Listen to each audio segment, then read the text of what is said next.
पहिले भूकम्पको संरचना भूकम्प कसरी जान्छ भनेर व्याख्या गरौँ।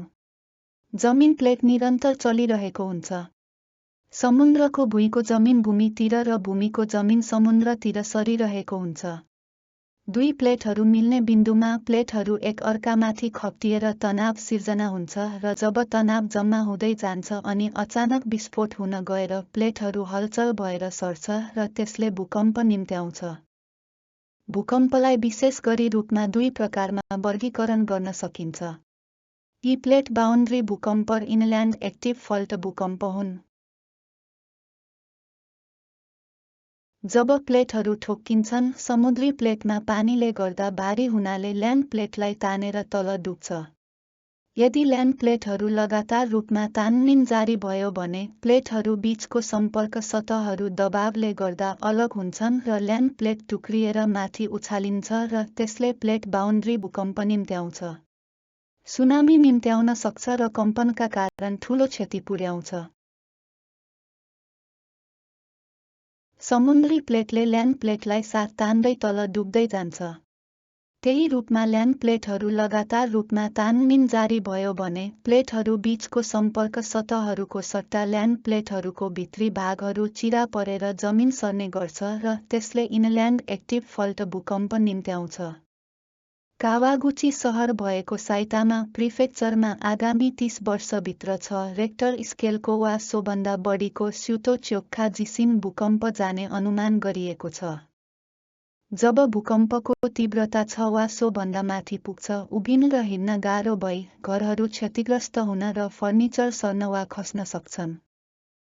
6 भन्दा कम र 7 रेक्टर स्केलको भूकम्पपछिको कोठाभित्रको दृश्य हो।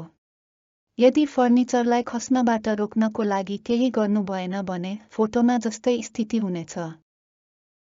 भूकम्प आएमा 1. सबैभन्दा पहिले आफ्नो सुरक्षा गर्नुहोस्। डेस्क मुनि लुकौँ। 2. कम्पन बिस्तारै रोकिँदै आएपछि आगोको स्रोत जाँच गर्नुहोस्। यसले आगलागी निम्त्याउन सक्छ। 3. भाग्नु अघि आफ्नो बोक्ने सामान जाँच गर्नुहोस्। 4. आफ्नो छिमेकीहरूको सुरक्षा अवस्था के कस्तो छ जाँच गर्नुहोस्। 5. छिमेकका सबैलाई बोलाउँदै बाहिर सुरक्षित स्थानमा जाऊ।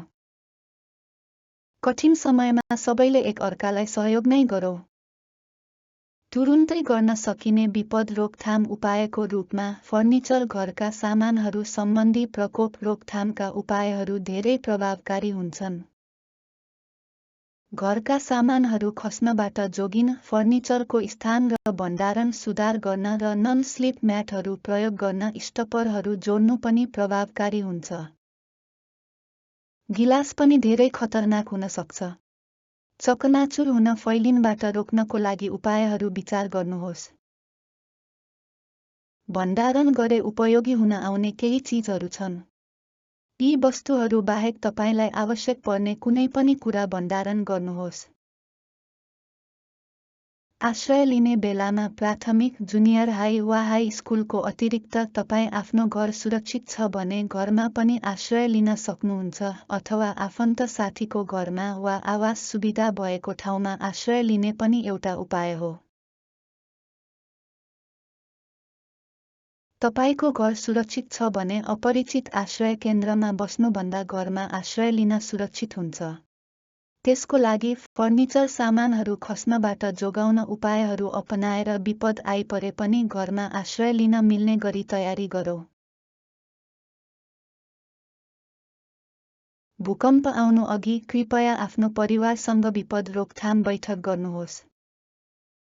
विपत्ति आउनु अघि अहिले नै अबबाट आइपर्न सक्ने प्राकृतिक प्रकोप विपदको रोकथाम उपायहरूको जानकारी लिई तयारी रहौ।